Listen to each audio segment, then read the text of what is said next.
is up? Hope you're all doing well today. If you're new here, welcome to my channel, and if you're returning, welcome back. Either way, I'm super glad to have you.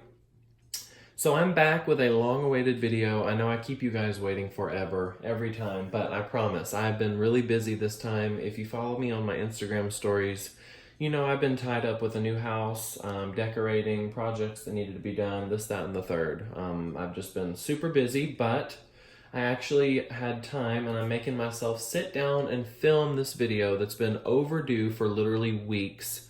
But this is the first time that I'm actually sitting down filming in my bag room. So I'm sorry if there is a slight bit of an echo. I'll have to figure that out before the next video to at least kind of soundproof the room a little bit more, but hopefully it comes across okay. So, as you can see here, we are going to be talking about this beautiful Louis Vuitton Sac Plat bag. Thank you to Oz for gifting me this really beautiful piece. I wasn't sure about the style of it because it is so thin. However, I really like it. It is sharp, it's edgy, it can be business, it can be casual, you name it. So, let's go ahead and jump into some of the details before we look at the bag and inside the bag. So like I said, this is the Sac Plat, in French meaning flat bag. I mean, go figure. It's literally flat. Like, this is the thinnest bag I think I've ever seen, especially from them. It was originally introduced in 1968, and the reason for it being so thin is because it was designed to be packed neatly in your luggage while traveling, and then you pull it out, and it's literally the perfect handbag while you're out on the go. So I thought that was super interesting. I really thought that it was designed for business and to hold paperwork and stuff like that, but no, I was wrong. So since its release in 1968, it has been offered in more than 8 lines, different canvases, materials, including denim, which I thought was really, really cool. As for the measurements, it is from side to side, it is 14.17 inches in length, it is 14.17 inches in height, and 3.54 inches in width at the bottom. Now the inside is a textile lining, so it is pretty, it should last a while. It is good with wear, and it should be okay if you have any spillage or anything. It should be wipeable. Not to say that it's okay if that happens, but you can recover from it. Now, all the leather trim that you see here is cowhide leather. It is not natural. It has been treated, so you're good in the rain and the weather. I just thought that it was really, really pretty. It has a really nice shine, but it's not over shiny, and it's really, really soft.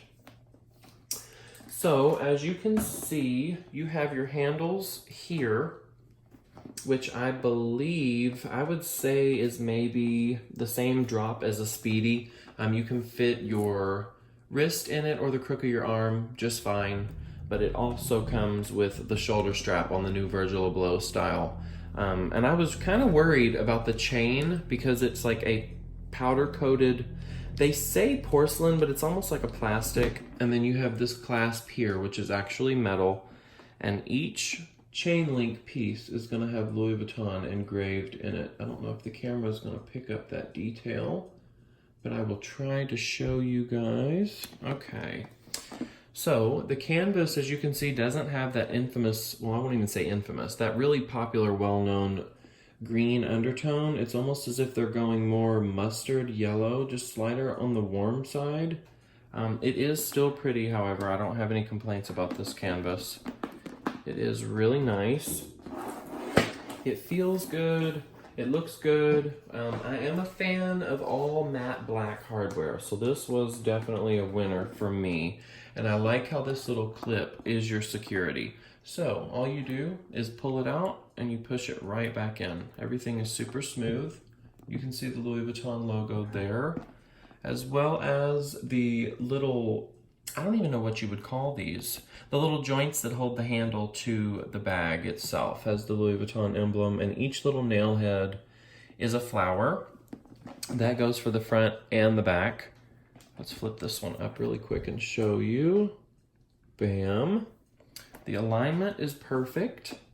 Now this is an eye catcher because of the color, but I will tell you, it is plastic, so you have to keep that in mind when you're spending that kind of money on one of these bags, that the hardware is plastic. So you kind of have to, I won't say be too careful because you should use your bags, but you can't go jerking on this thing or twisting it really hard, things like that. It will break. Let's see here. I don't know if the camera's going to pick that up either, but this plate that holds the chain to the bag, those little bitty nail heads actually have the flour in them as well.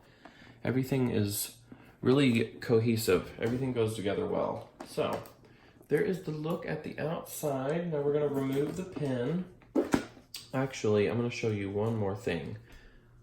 Not the engraving. I don't know why I'm having such a struggle to find my words this morning. Okay, so the brand stamping, there we go, is right there on the shoulder pad. You can remove this whenever you'd like. I tend to keep it on there because it adds width to the shoulder strap and makes it a little bit more comfortable. So once the pin is removed, the bag opens up just like that. There is that beautiful textile lining. I'm going to take the dust bag out right now. As always, you get your textile information and care booklet that comes with every single piece. And then here you have the brand stamping on the badge. Louis Vuitton Paris, made in Spain. It also has a production year right there as well. And then here is your main zipper compartment, which is going to house your day code right here on the edge. Zipper pull is matte black, engraved with Louis Vuitton as well, just as it should be. Now we're going to flip this bag over to the other side because even though it is thin, it does offer quite a few storage pockets. So you have the zipper pocket on the back side, and then on the front of the bag, you have one storage pocket, and then you have two smaller, more shallow storage pockets.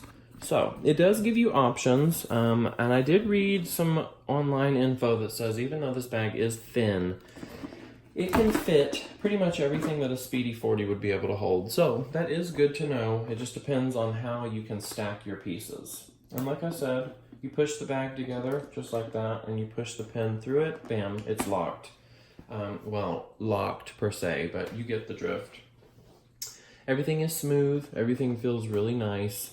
I have actually not used this bag just yet, but I really do plan on it because I enjoy the way that it looks. It's just really, really sharp, and it is a unisex style. So guys and girls, if you are interested or curious about the Sac Plat, then this is the perfect video for you. But I'm really, really pleased. All the stitching is nice. Everything is straight. The glazing is neat. And just, you can see from the background always. I'm a sucker for any bag, especially monogram print. And this definitely did not let me down. This is a beautiful piece. So, as always, if you like this video, make sure that you give it a big thumbs up. Don't forget to hit that subscribe button to join my YouTube fam here. And if you have any questions, comments, or concerns, please let me know in the comment section below. Or go check me out on Instagram where you can follow me more real time, and I will be glad to answer any and all questions that you guys may have. I hope you enjoyed this video, and I will definitely be chatting with you in the next one, which is coming very soon. Promise, promise, promise. Thanks, guys. Bye.